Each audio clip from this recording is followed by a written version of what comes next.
Te encuentras alrededor del año 250 de nuestra era.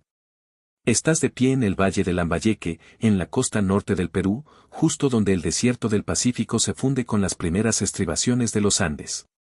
El aire huele a sal y a tierra seca. Y casi a nada más. A tu alrededor, el pueblo moche ha levantado una civilización de una sofisticación asombrosa. No poseen escritura. No utilizan la rueda. No conocen el hierro. Lo que sí tienen son manos expertas, arcilla abundante y una necesidad casi obsesiva de registrar su mundo. Observas cómo plasman su realidad sobre vasijas de cerámica con líneas finísimas y precisas. Cada ceremonia, cada ritual, cada acto de autoridad aparece representado con un nivel de detalle que parece más propio de un informe que de un mito. Entre esas escenas hay una que se repite una y otra vez, distribuida por todos los sitios moche a lo largo de la costa. Un personaje dominante aparece sentado en un trono. Lleva un tocado de oro martillado con forma de media luna. Sus orejeras son enormes, del tamaño de un puño. A su alrededor, asistentes vestidos con atuendos específicos ocupan posiciones cuidadosamente definidas. Frente a él, guerreros derrotados se arrodillan. Su sangre es recogida en copas y consumida en un ritual que los estudiosos terminarán llamando la ceremonia del sacrificio. Durante casi un siglo, tras los primeros estudios de estas piezas, el consenso académico fue prudente. Aquello se interpretó como iconografía religiosa, simbólica, mitológica. El universo pintado por los moche era entendido como imaginación, no como registro documental. Pero la historia no termina ahí. El 16 de febrero de 1987, Walter Audo recibe una llamada urgente. Saqueadores han irrumpido en una huaca en Huaca Rajada, cerca del poblado de Zipán. Cuando Alba, director del Museo Arqueológico Brunín de Lambayeque, llega al lugar, una cámara funeraria ya ha sido parcialmente vaciada. Sin embargo, los ladrones pasaron por alto algo crucial. Directamente debajo de la cámara saqueada, sellada e intacta durante 1.700 años, se encuentra una estancia que cambiará todo.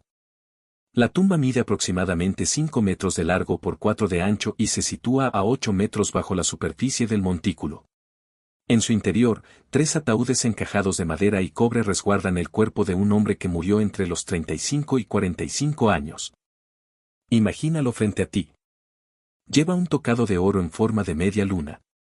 Sus orejeras de oro, de unos 9 centímetros de diámetro, son idénticas a las representadas en la cerámica. Porta un faldellín posterior de oro y plata, de 47 centímetros de altura y cerca de 1 kilogramo de peso, considerado hoy una de las obras maestras de la metalurgia precolombina. Calza sandalias de oro y plata. Luce un pectoral de oro y turquesa. Cada pieza de su atuendo coincide con precisión absoluta con la figura central de la escena del sacrificio pintada en las vasijas. No de manera aproximada. No simbólicamente. Exactamente. Los mexicas conocían explícitamente que Tlachihualtépetl era una construcción artificial. La tradición oral indígena no olvidó su origen. Los colonizadores españoles, en cambio, aparentemente no preguntaron. En 1702, una crónica de Núñez de la Vega registra una tradición según la cual la pirámide fue construida por un gigante llamado Selwa, quien sobrevivió a un gran diluvio y decidió edificar una estructura tan alta que alcanzara el cielo. El relato evoca inevitablemente la secuencia del diluvio y la Torre de Babel del antiguo Cercano Oriente, con una precisión estructural sorprendente. La arqueología convencional explica Cholula como el resultado acumulativo de prácticas religiosas a lo largo de 1.200 años. Ningún proyecto individual tuvo que mover 4,45 millones de metros cúbicos de material, ese volumen se sumó gradualmente, generación tras generación, cada una ampliando el cerro sagrado y aumentando su prestigio.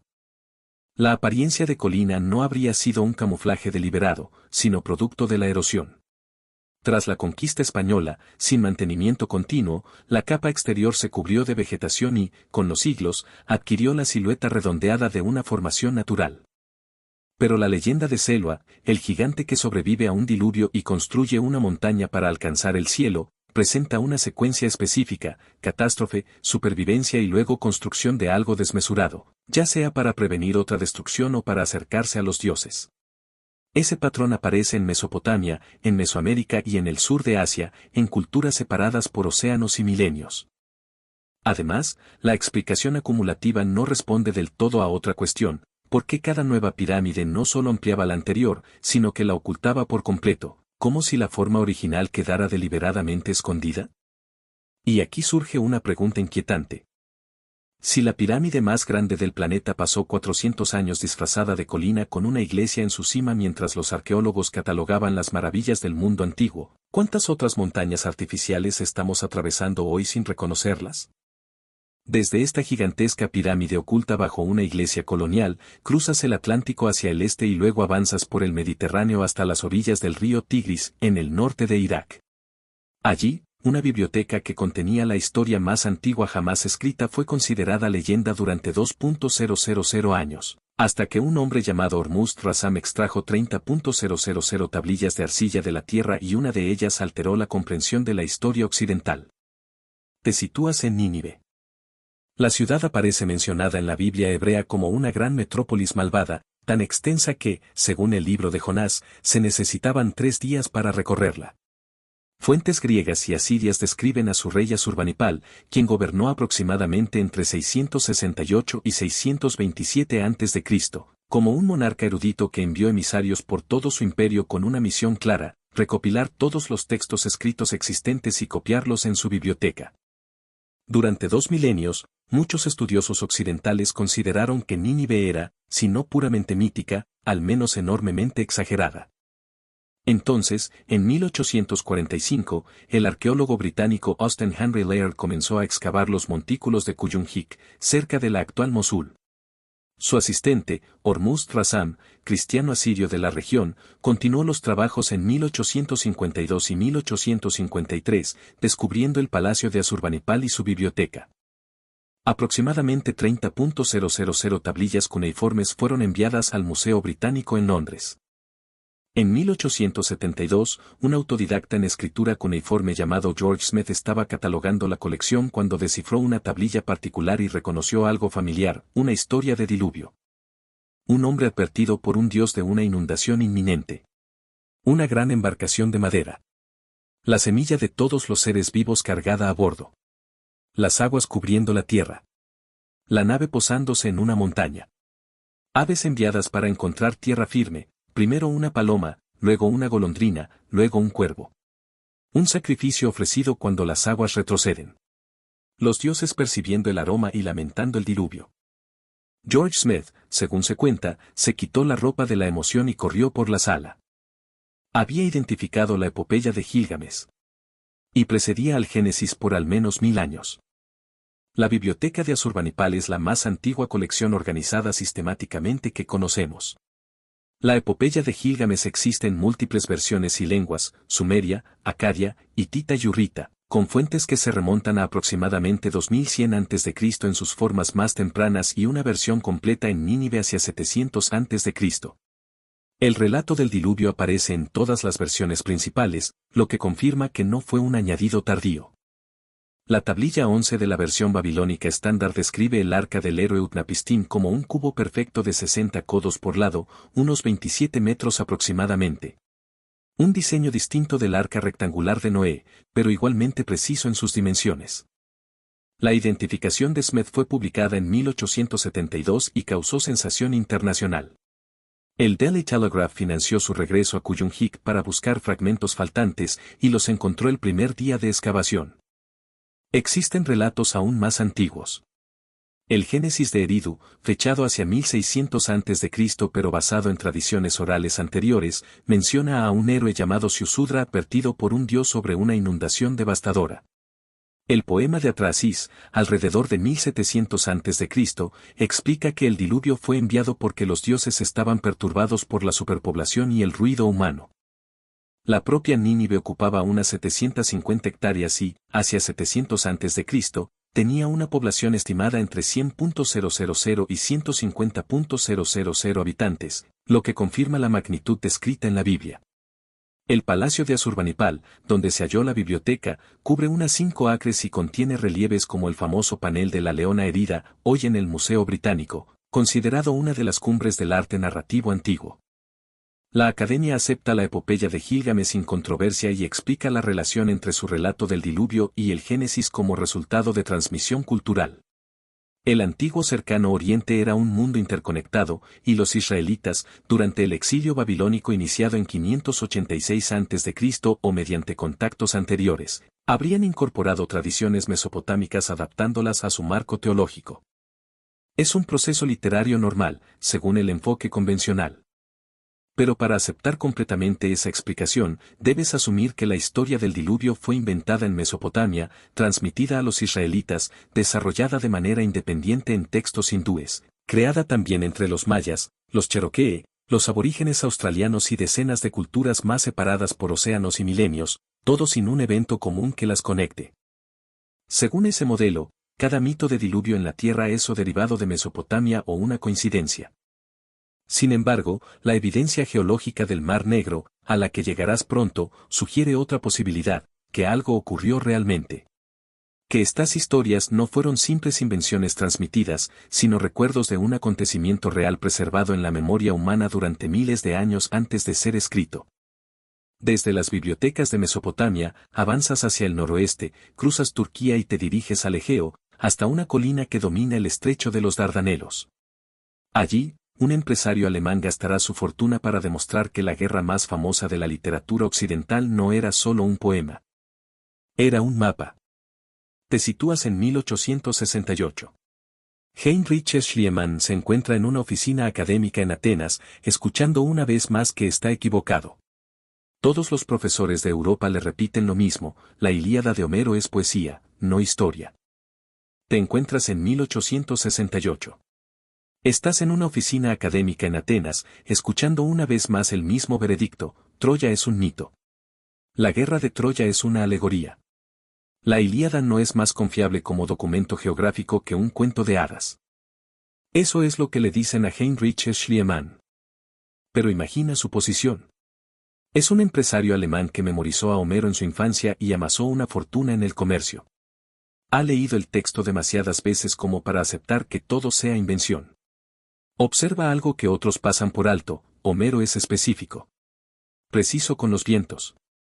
Preciso con los ríos. Preciso con la relación visual entre la ciudadela y el mar. Preciso con la geografía política del Egeo en la Edad del Bronce. Un poeta que inventa un escenario ficticio no necesita acertar en tantos detalles verificables.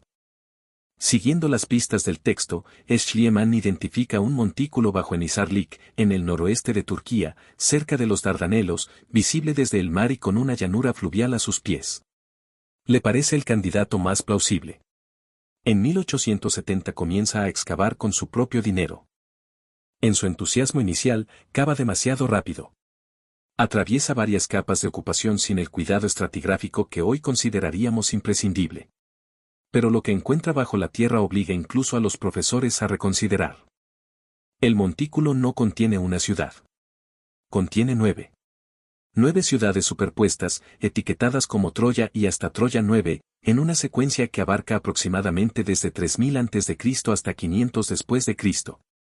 Troya VIIA, fechada mediante análisis cerámico y radiocarbono entre 1300 y 1180 a.C., es la principal candidata para la Troya homérica. Allí aparecen señales claras de destrucción violenta, una gruesa capa de incendio, restos humanos sin enterrar dentro de las murallas y puntas de flecha incrustadas en los escombros. Todo encaja con un asedio y saqueo militar. La capa inmediatamente inferior, Troya V, destruida hacia 1300 a.C., muestra una ciudad próspera y rica, con murallas defensivas de hasta 5 metros de grosor y 9 metros de altura, edificios monumentales y cerámica micénica importada, prueba de contactos extensos con el mundo griego que Homero describe. Décadas después, entre 1988 y 2005, el arqueólogo alemán Manfred Korfmann dirige nuevas excavaciones.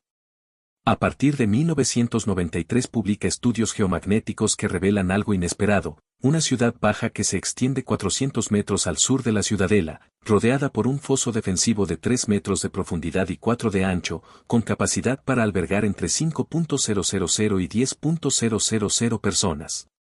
Aproximadamente 15 veces más grande de lo que se pensaba. Mientras investigas más, surge otro dato crucial. Una tablilla de la capital hitita, Atusa, conocida como el Tratado de Alaxandro y fechada hacia 1280 a.C., menciona a un rey de una tierra llamada Bilusa. La mayoría de los lingüistas acepta que Bilusa es la forma hitita de Ilión o Ilio, el nombre que Homero usa para Troya. El nombre del rey, Alaxandru, coincide casi exactamente con Alexandros, también llamado Paris en la Ilíada, el príncipe cuya acción desencadena la guerra.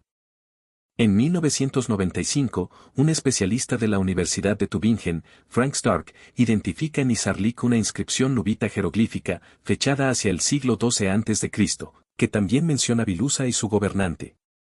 Schliemann incluso encontró el llamado tesoro de Príamo, 8.750 objetos de oro, diademas, vasos, joyas, en 1873. Más tarde se comprobó que pertenecían a Troya II, unos 1000 años anterior a la Troya homérica. Había hallado la ciudad correcta en la colina correcta. Solo que, llevado por la emoción, excavó demasiado profundo. Hoy la arqueología acepta ampliamente que Troya existió, que fue una ciudad importante en la Edad del Bronce y que Troya Via fue destruida en un conflicto alrededor de 1180 a.C.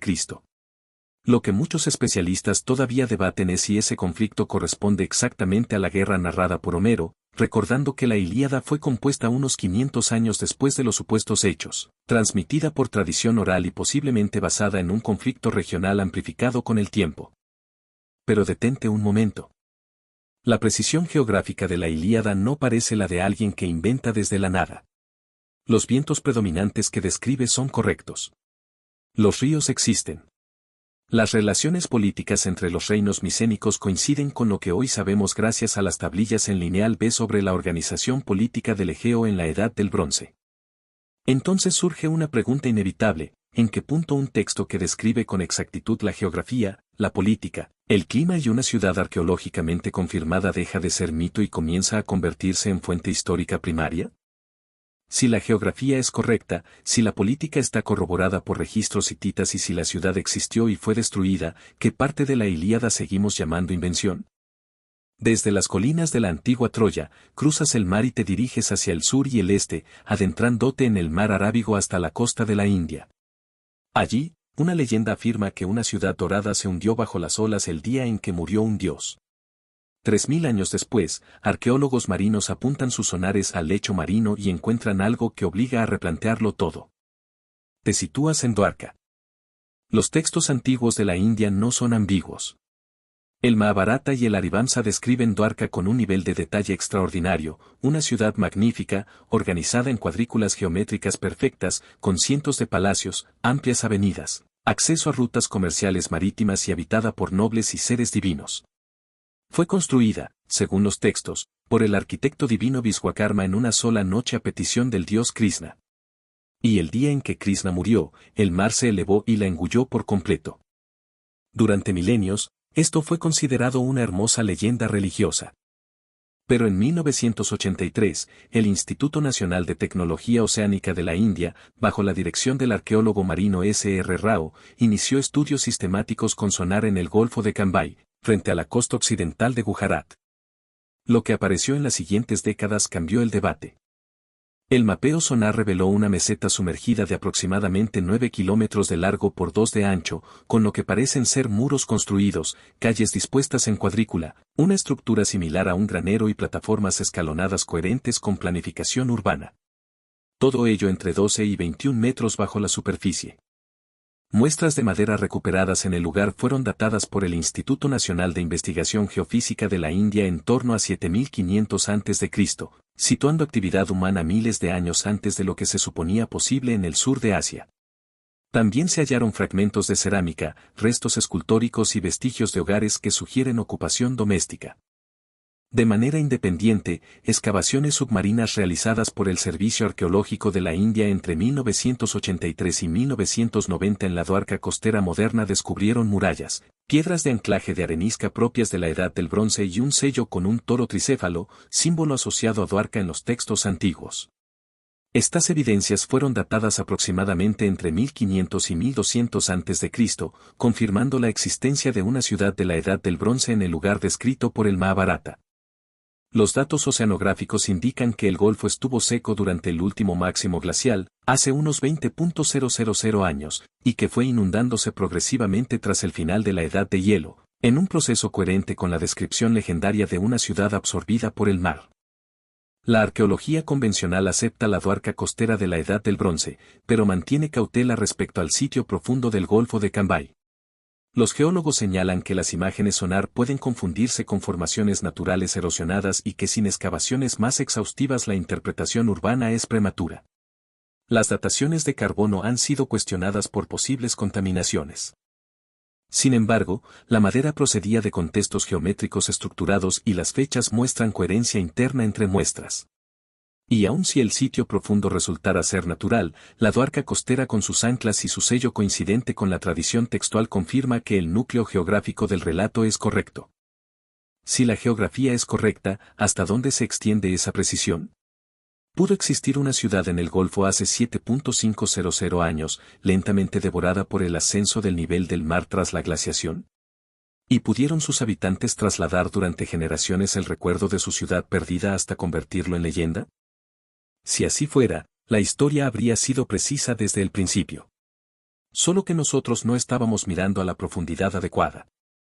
Desde las llanuras sumergidas del mar Arábigo, cruzas el Océano Índico y te adentras en el Pacífico, hasta un arrecife de coral donde una civilización levantó algo tan masivo y desconcertante que sus propios descendientes solo encontraron una explicación. Hablan de hechicería. Te encuentras en An Madol, frente a la costa oriental de la isla de Pohnpei, en Micronesia. No debería haber ciudad aquí. Estás sobre un arrecife abierto. A tu alrededor, el agua es cálida y oscura. Y se elevan muros de basalto negro de hasta 9 metros de altura, encajados con precisión, formando 92 islotes artificiales construidos directamente sobre el arrecife, sin costa firme, sin cantera cercana, sin animales de carga y sin una explicación documentada contemporánea. Los habitantes de Pohnpei siempre han afirmado saber cómo se construyó Nan Madol. 2 hechiceros gemelos, Olosopa y Olosipa, hicieron flotar las piedras por el aire. Cuando los investigadores preguntan a los ancianos cómo se movieron realmente los bloques, la respuesta es constante: no fueron transportados por manos humanas. No es evasión. Es la tradición sincera de un pueblo cuya memoria colectiva reconoce lo extraordinario del logro. El complejo cubre unos 18 kilómetros cuadrados de arrecife y agua abierta. Está dividido en 92 islotes conectados por canales de marea, lo que le valió el apodo de la Venecia del Pacífico. Algunas columnas de basalto alcanzan 7 metros de largo y 1 metro de diámetro. Fueron extraídas en su forma prismática natural. El basalto volcánico se fractura en columnas de 5 a 7 lados al enfriarse y apiladas en capas alternas, como troncos en una cabaña, sin mortero, con una precisión que ha resistido siglos de clima oceánico. Se estima que el peso total de la piedra utilizada alcanza las 750.000 toneladas métricas.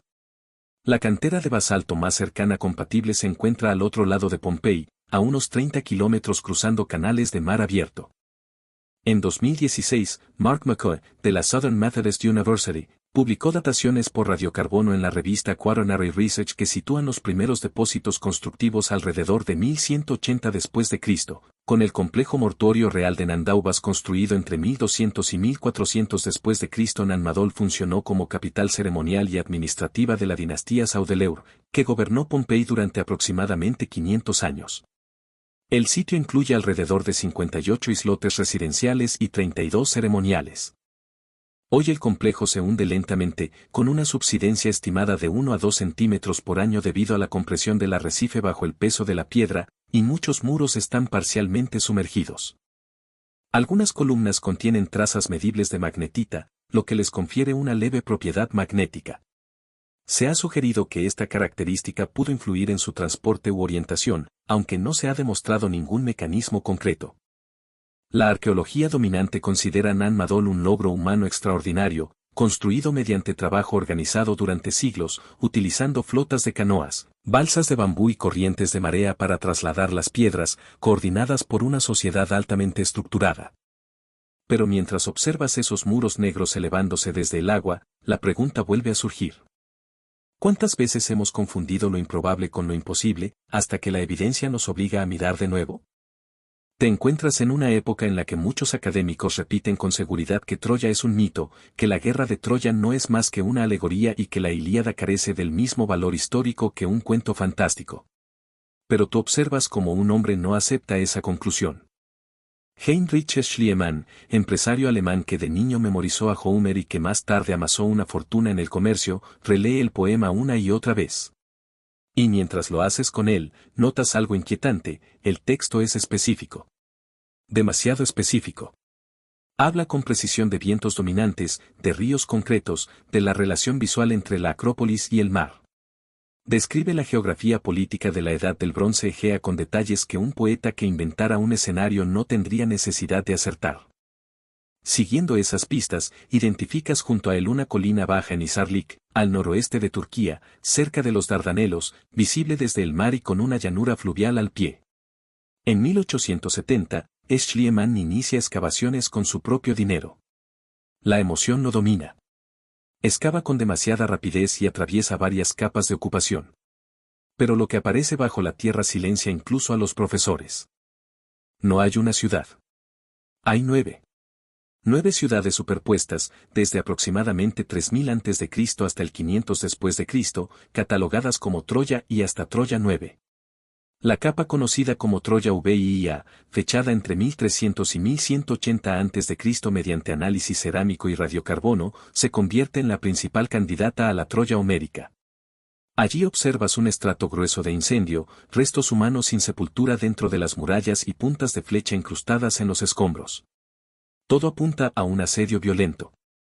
Justo debajo, Troya V, destruida hacia 1300 a.C., revela una ciudad rica y próspera, con murallas de hasta 5 metros de grosor y 9 de altura, edificios palaciegos y cerámica miña importada que confirma vínculos intensos con el mundo micénico descrito por Homero.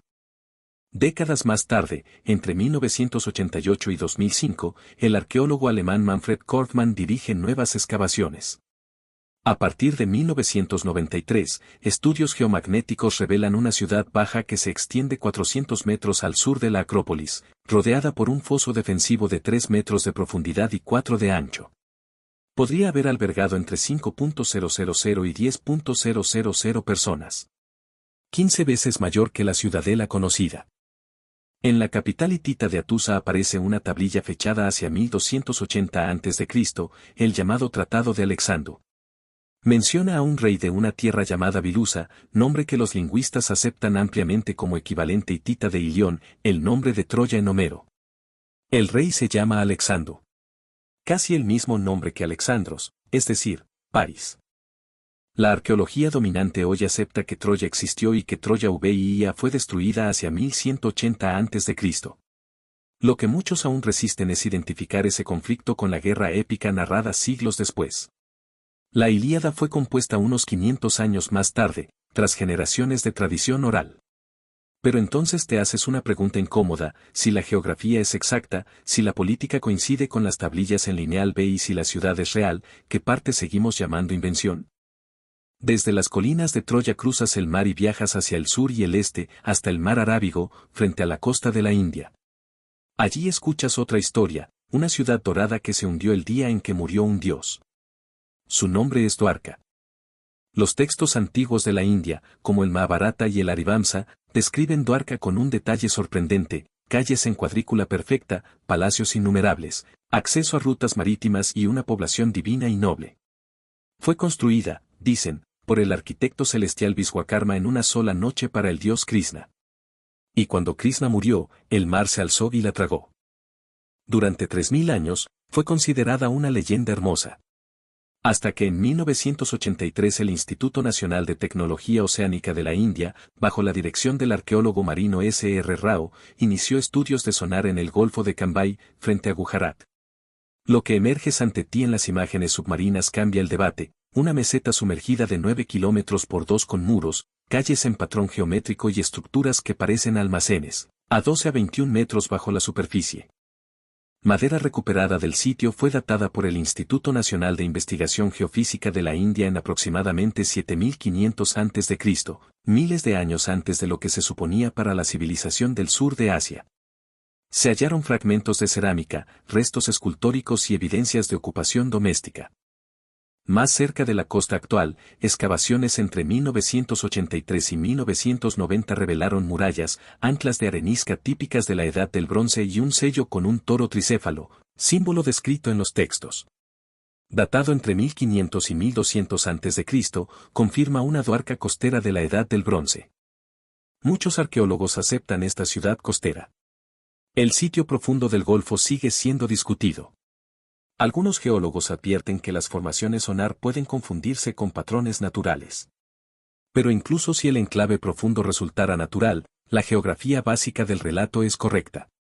Y entonces te preguntas, si la geografía es precisa, ¿qué más lo es? Desde el mar Arábigo viajas hacia el Pacífico. Te encuentras sobre un arrecife de coral frente a la isla de Pohnpei, en Micronesia. No debería haber nada aquí. Sin embargo, frente a ti se alzan muros de basalto negro de hasta 9 metros de altura. Es Nan Madol. 92 islotes artificiales conectados por canales de marea. Columnas de basalto de hasta 7 metros de largo y 1 metro de diámetro. En total, unas 750.000 toneladas métricas de piedra. La cantera más cercana está a 30 kilómetros, al otro lado del mar abierto. Las dataciones publicadas en 2016 por Mark McCoy en Quaternary Research sitúan los primeros depósitos hacia 1180 después de Cristo, y el complejo mortuorio principal entre 1200 y 1400 después de Cristo, durante la dinastía Saudeleur. La arqueología convencional sostiene que fue una hazaña humana lograda con organización y canoas. Pero ningún experimento ha demostrado cómo transportar columnas de 50 toneladas a través de oleaje oceánico sin volcar. No hay campamentos de trabajadores identificados. No hay infraestructura logística excavada que respalde 3 siglos de construcción masiva. Y la pregunta persiste, ¿por qué construir aquí, en un arrecife sin agua dulce ni tierra fértil, cuando la isla habitable estaba al lado? Desde el Pacífico te desplazas al Mar Negro. En 1997, los geólogos marinos William Ryan y Walter Pittman proponen que el Mar Negro fue una vez un lago de agua dulce que, hacia 5600 a.C., fue inundado por el Mediterráneo al romperse el istmo del Bósforo. Una cascada 200 veces mayor que las cataratas del Niágara habría elevado el nivel cientos de metros, desplazando poblaciones enteras. Sedimentos muestran moluscos de agua dulce bajo una capa abrupta de especies marinas. La antigua línea costera yace a 140 a 155 metros bajo el nivel actual. En 1999 y 2000, Robert Ballard documenta terrazas submarinas y posibles estructuras. Los historiadores son prudentes al vincular esto con el relato del diluvio en el Epic of Gilgamesh o el Génesis. Pero las coincidencias narrativas son inquietantes. Luego viajas a las marismas de Doñana, en el suroeste de España. Allí surge Tartesos, civilización histórica situada justo más allá de las columnas de Hércules, donde Plato ubicó la Atlántida en el Taimeo y el Critias.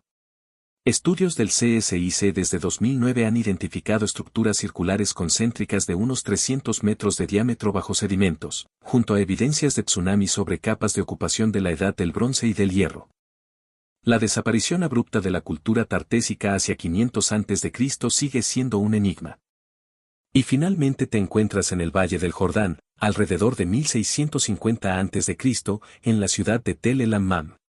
En 2021, un equipo de 21 científicos publica en Scientific Reports un estudio liderado por Chad Bunch. Una explosión aérea comparable a Tunguska habría destruido la ciudad. Cerámica fundida en vidrio, cuarzo impactado, una capa de destrucción de 1,5 metros. Temperaturas superiores a 1500 grados centígrados. Un abandono de 600-700 años. El relato bíblico habla de Sodoma. El estudio habla de un estallido cósmico. Y ahora miras el patrón completo. Troya. Dwarka. Nan Madol. El diluvio del Mar Negro. Tartesos. Tel El Hammam. En cada continente, durante 10.000 años, las leyendas no fueron adornos. Fueron archivos. Fueron memoria preservada cuando no existían universidades.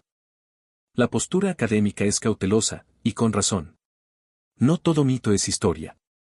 Pero la arqueología de los últimos 2 siglos no ha sido la demolición de leyendas, sino su confirmación gradual. Tal vez la línea entre mito e historia la dibujamos demasiado rápido.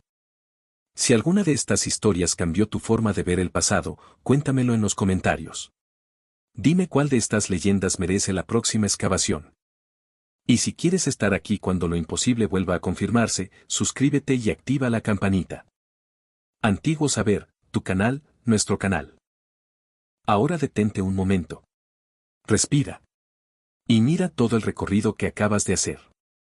No fue un viaje corto. Fue un cruce de continentes y milenios. Desde ciudades enterradas bajo colinas que parecían naturales, hasta arrecifes en medio del océano donde no debería existir nada. Desde tablillas de arcilla que conservaron un diluvio 1000 años antes del Génesis, hasta capas de destrucción vitrificada que apuntan a un fuego que cayó del cielo. Si observas cada caso por separado, puedes explicarlo como una anomalía. Una coincidencia. Un exceso de imaginación antigua. Un malentendido moderno. Pero cuando los colocas todos juntos, algo cambia. Te das cuenta de que no estás viendo eventos aislados. Estás viendo un patrón repetido a lo largo de 10.000 años de experiencia humana. Un patrón incómodo. Persistente. Difícil de ignorar. Te dijeron que Troya era un mito, hasta que apareció en la colina correcta, con la capa correcta de destrucción. Te dijeron que Nínive era exageración bíblica, hasta que 30.000 tablillas salieron del suelo. Te dijeron que el diluvio era metáfora, hasta que la geología empezó a señalar un evento real. Te dijeron que Sodoma era teología, hasta que el cuarzo impactado y el vidrio fundido comenzaron a hablar en el lenguaje de la física. Y cada vez, la historia fue la misma. Primero la risa. Después la duda. Luego la excavación. Y finalmente, la corrección. No todas las leyendas son historia. Eso sigue siendo cierto. Pero tampoco todas son ficción. Lo que estás empezando a ver es algo más sutil. Las sociedades antiguas no escribían artículos científicos. No publicaban en revistas revisadas por pares. No archivaban datos en servidores. Ellos hacían algo distinto, codificaban memoria en narrativa. Cuando una ciudad desaparecía bajo el mar, no redactaban un informe geológico. Contaban la historia de un reino tragado por las aguas. Cuando un estallido cósmico destruía una ciudad en segundos, no hablaban de ondas de choque ni de cuarzo impactado. Decían que el fuego vino del cielo. Cuando generaciones enteras eran desplazadas por una inundación, no hablaban de migraciones paleodemográficas. Hablaban de un arca. La narrativa era su archivo. Y durante siglos, confundimos archivo con fantasía porque el lenguaje no era el nuestro. Lo inquietante no es que los antiguos exageraran. Lo inquietante es que quizá fueron más precisos de lo que queríamos admitir, solo que usando símbolos en lugar de ecuaciones. Piensa en lo que eso implica. Implica que la línea entre mito e historia no es una muralla sólida, sino una frontera móvil que depende de lo que todavía no hemos excavado. Implica que la tradición oral puede conservar datos durante miles de años si esos datos son lo suficientemente traumáticos o lo suficientemente importantes. Implica que la arrogancia cronológica, la idea de que nosotros entendemos mejor simplemente por vivir después, puede ser una ilusión cómoda. Mira otra vez el conjunto. Una pirámide gigantesca escondida bajo una colina durante 4 siglos. Una ciudad sumergida frente a la India que obliga a replantear cronologías. Un complejo megalítico en medio del Pacífico cuya logística sigue sin demostración experimental convincente. Una capa de destrucción en el Jordán que apunta a un estallido aéreo comparable a Tunguska. Un lago transformado en mar que coincide con el nacimiento de relatos de diluvio en múltiples culturas. No son simples curiosidades. Son grietas en el modelo. Y cada grieta plantea la misma pregunta que ya enfrentaste al inicio del viaje. Cuando la evidencia no encaja con el modelo, ¿ajustas la evidencia, o ajustas el modelo? La postura académica cautelosa tiene razón en algo esencial: el escepticismo protege del error. Sin él, cualquier historia podría convertirse en prueba. Pero el escepticismo también puede convertirse en dogma si se niega a moverse cuando la acumulación de datos lo exige. La historia de la arqueología en los últimos 2 siglos no es una historia de mitos destruidos. Es, en muchos casos, una historia de mitos reinterpretados. Confirmados parcialmente. Recontextualizados. Despojados de lo sobrenatural, pero no de su núcleo real. Y eso debería cambiar la forma en que miras el pasado. La próxima vez que escuches una leyenda antigua, sobre gigantes, sobre ciudades perdidas, sobre mares que se abren o cielos que caen, quizá no debas preguntarte primero si es verdad o mentira. Tal vez debas preguntarte: ¿qué experiencia humana real pudo haber dado origen a esto? ¿Qué memoria se está preservando aquí? ¿Qué evento fue tan importante que sobrevivió milenios antes de ser escrito? Porque el pasado no está muerto. No está sellado detrás de vitrinas en un museo. Está bajo tus pies. Bajo el mar. Bajo capas de sedimento. En zonas que todavía no hemos excavado. En relatos que todavía no hemos tomado en serio. Y tú vives en el mismo mundo físico que produjo esos eventos. El mismo cielo. Las mismas fallas tectónicas. Los mismos océanos capaces de avanzar cientos de metros en pocas generaciones. La conclusión no es que todo sea literal. La conclusión no es que cada mito sea exacto al detalle. La conclusión es más profunda. Las leyendas no eran entretenimiento. Eran memoria comprimida. Eran advertencias. Eran intentos de preservar algo que no debía olvidarse. Y quizá la pregunta más importante no es cuántas historias antiguas resultaron tener un núcleo real. La pregunta es cuántas más estamos descartando ahora mismo,